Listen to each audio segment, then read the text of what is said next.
taalibe ndax moom fi mu nekk nii si waawu waa ji lay wëy di ci dox di ko siréer ses pompes lu mu bëgg loolu la lu mu xalaat noonu la lu muy waaja def sax noonu la des fois sax il prend sur lui defal waaji loo xam te ne sax sant ko li ma bëgg ñu taxaw ci constitutionnel nag Pamatar waaw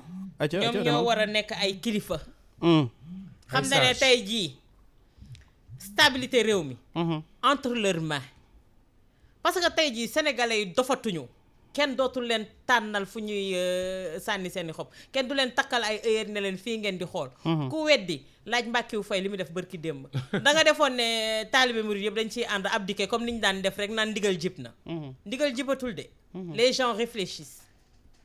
alors Awa nga tontu ma ci laaj boobu balaa may demaat ci Moustapha Diop tey jii liste bu amul suppléant bu demee ci dépôt bi dañ koy rejeté ah bien sûr ñi ko jàng xam ko de loolu la ñu wax déggoo li ma la wax Pamatar à l'entame bi may wax dama ne la li tax ñu naan liste mooy titulaire am suppléant am bu ci amul du ñu tudd ne liste la mais jàpp ñu ne dañ ne bii liste suppléant la bii liste tey bu ma titulaire bëggoon bokk élection ma yóbbul benn liste boo xamante ne titulaire kese la sans suppléant bu ma demee dañ koy rejeté dañ lay rejeté léegi comment se fait-il que ñii accepté ñenn ñi ni wax nañu bokk ci élection alors que dañuy rejeté seen liste suppléant mais seen xel la ñuy foowee dañ defe ne askan wi la ñuy nax seen xel ñoom la ñuy foowee xam nga dañuy dem ba dañuy gëm seen ay nax ñoom fi mu nekk loolu moo leen dal seen ay xel la ñuy xool mais li gën a bon ci réew mooy ngay fragiliser say institution di fragiliser sa administration te loolu man yàgg naa koo joytu bu yàgg l'administration est devenue très politicienne moom moo am ci administration yàgg naa ko tey impôt et domaine mënoo fa waxati lu nit mën a dégg ñëpp ay politiciens lañ nga dem foo nekk Macky Sall si boppam moo instauré woon loolu ndax CDG sax daf leen waxoon ne dem leen ci seen base ku fa gañewul ma dindi la de ce fait ñëpp léegi jàpp nañu ne yoon bi gën a gaaw pour mën a tekki ci réew mi mooy nekk politique léegi yoon bi gën a gaaw nag pour nekk ci kii bi mooy chef bi su la demandé wul benn service sax nga defal ko yaakaar ne di nga ci kontaan li indi woon affaire u Adji Sarr ñoom Mamour Diallo bi ñuy def lu ñu ci yaakaaroon pour def lu kontaan loo Macky Sall fa dugal ko ci guuta fi mu nekk nag Antoine Diome li mu def nii moom tamit pour kontaan loo chef am la waaye dugal ko ci guuta ndax la stabilité de ce pays est entre leurs mains la stabilité de ce pays est entre les mains des sages comme ni nga ko waxee léegi dañuy xaar si ñoom décision bu sage non xam nga lu tax Pape Mokhtar justice am njëriñ ci réew justice bu baax ba nag laa wax di fonctionner ni mu war a fonctionner c'est-à-dire que dafay permettre les conflits duñ ko régler ci mbedd mi maanaam duñ ko régler ci maa ëpp doole moo tax keroog la dernière fois ma toog fii ma ne bëgguma mukk gëm wala boog bëgguma mukk jàpp ne conseil constitutionnel li ñu waxoon il y a quelques jours dañ ko wax sous le coup de la pression mu mën a jóge ci pouvoir ak mu mën a jóge ci opposition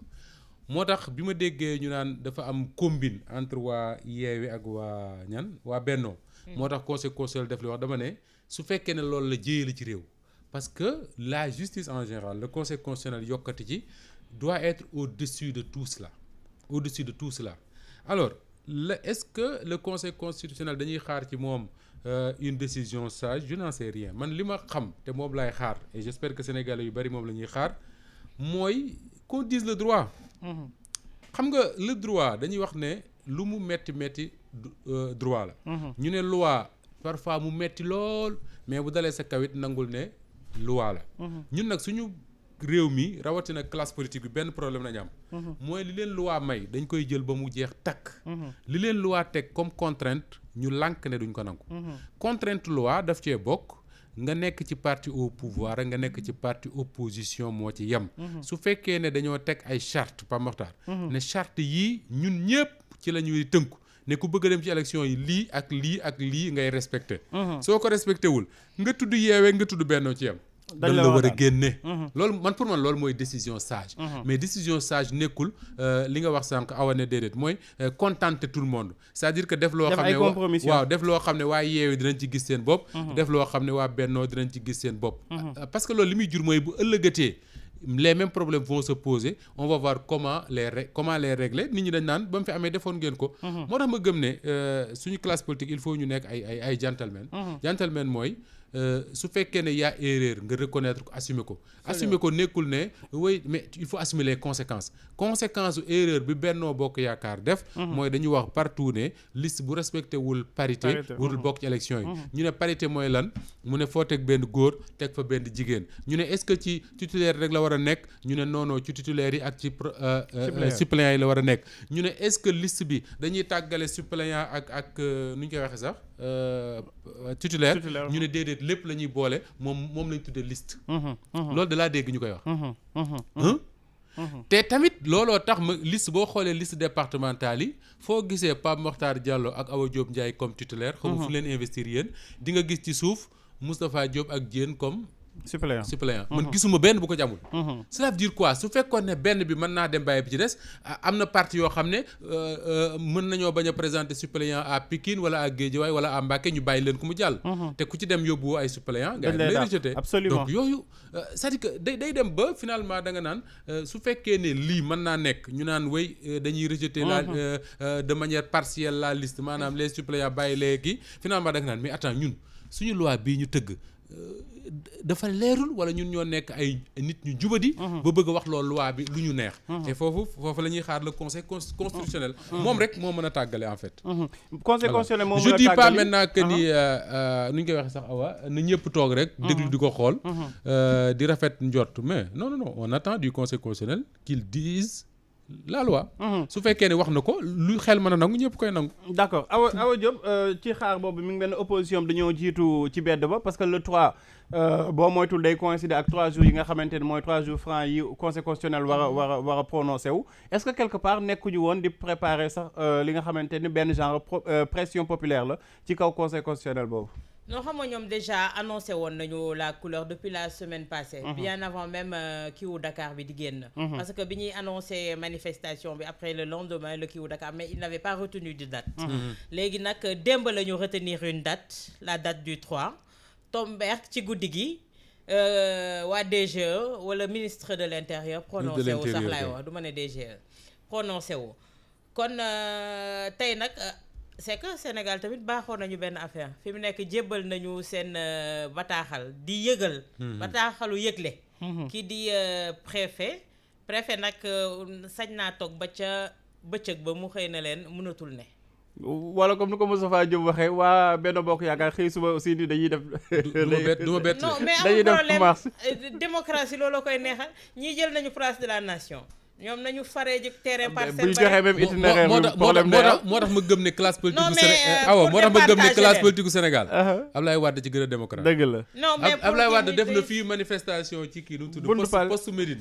non buntu palais Sidi Lamine Niass di manifester place de l'Indépendance manifester na poste Médine waa opposition bu booba di manifester fii ci fii nu mu tudd waaye fii ci Gédo et pourtant jàmm rek a xew absolument Awa Diop mais xam nga tey jii man li may wax ñoom Awa Diop balaa ngay continuer sëñ Abdou Mbacké Daaru Muxti mi ngi ba Belgique di ñuy déglu nee na yoon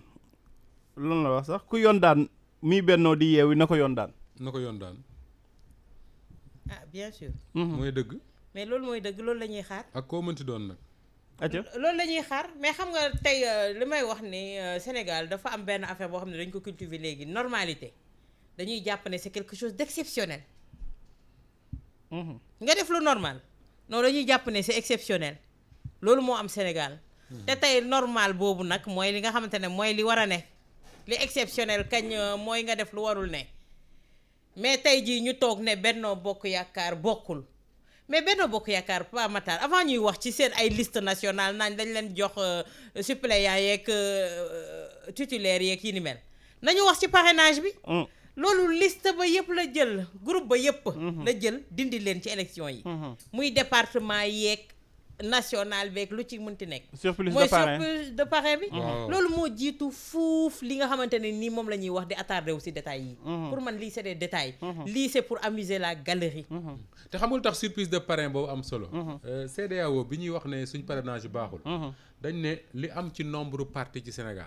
su ñëpp jugóon ne dañuy dem élection wuti parrain ku nekk wut parrain ñëpp duñ mën a am lu mat bien sûr yaa ngi dégg moo tax ba ñuy bind loi bi pour éviter yu mel noonu moo tax président Macky Sall mii moo ko joxee député ñu voté ko mu ne leen parité bii ma bëgg dafa am lu ñuy wax un chiffre plancher mooy chiffre boo xam ne boo ko wàccee benn sa parrainage baaxul am un chiffre plafond boo xam ne soo ko rombee benn sa parrainage baaxul coalition am nag romb na ko loolooy dëgg romb na ko parce que reçu bi nga xam ne moom la ñu seen reçu de dépôt xam nañu ko tudde xaw ma wax wane na ne ñoom romb nañ la leen doon laaj ñoom ci seen bopp taxaw nañ wax ne romb na la leen doon laaj ba Mimi Touré ne c'est un dépassement mineur or la loi man mosuma cee lire ñu bind ne dépassement mineur garaawul mën naa jàll li ñu wax kay mooy dépassement mineur rek majeur ci yam mais bien sûr na dépassement bi am fukki at ak mu am téeméer at ci yam dépassement la rek na nekk benn mbaa mu nekk téeméer alors à partir de cet instant là maa ngi wax sànq ne loi lu mu métti dañ koy nangu dañ ko war nangoo tegoo waa bennoo nañ ko gis nga conseil constitutionnel kii Pape Makhtar waaw su ñëwee dans combien de jours awa waaw ñëw ne liste Benno Bokk Yaakaar la liste nationale de Benno Bokk Yaakaar baaxul ndax respecté wul parité ñu ne ko d'accord mu ne rejeté naa la totalité des listes de Benno parce que dañu dépassé lii ñu tuddee parrainage ba pare wëlbati ci ginnaaw ne liste Yewwi Askan Wi seen liste proportionnelle boobu baaxul rejeté naa ko parce que respecté wul nangam ak nangam su boobaa xola day metti ci ñii metti ca ñee mais sénégalais yi duñu wax mukk ne ñii que dañoo faral listu Macky Sall bii moo tax mais li doy waar mooy le ministre de l'intérieur def ces constats yooyu yëpp gis ko teg ci bëtam ba pare génn film fi génn démb mais ñiy crier à l'injustice man dama naan ils ont raison ba pare ministre bi nag arrêté sur arrêté yi pleuvoir pour lan la fan la ko teg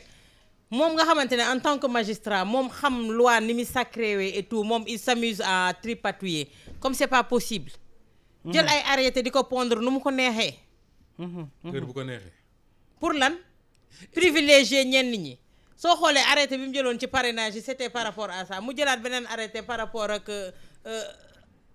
kii nu mu tuddati les kanti Antoine Diome ces arrêtés yi muy jël arrêté bu mu munti jël rek c'est pour léser kenn privilégier son camp bu fekkee ne arrêté boo xamante ne sax am na fu mu tegu mais moom en tant que magistrat doom base légale ñoom ñuy clamer tout le temps loi bi nañ ko respecter nañ leen jox seen këdd nañ leen jox seen cër moom tey ji moom moo leen njëkk a bañ a jox seen cër moom corporation bi mu bokk pour des calculs politiques te awa ci nu ñu koy waxee sax ci Antoine moom laa mës a déggee ministre de l'intérieur taxaw ne waa société civile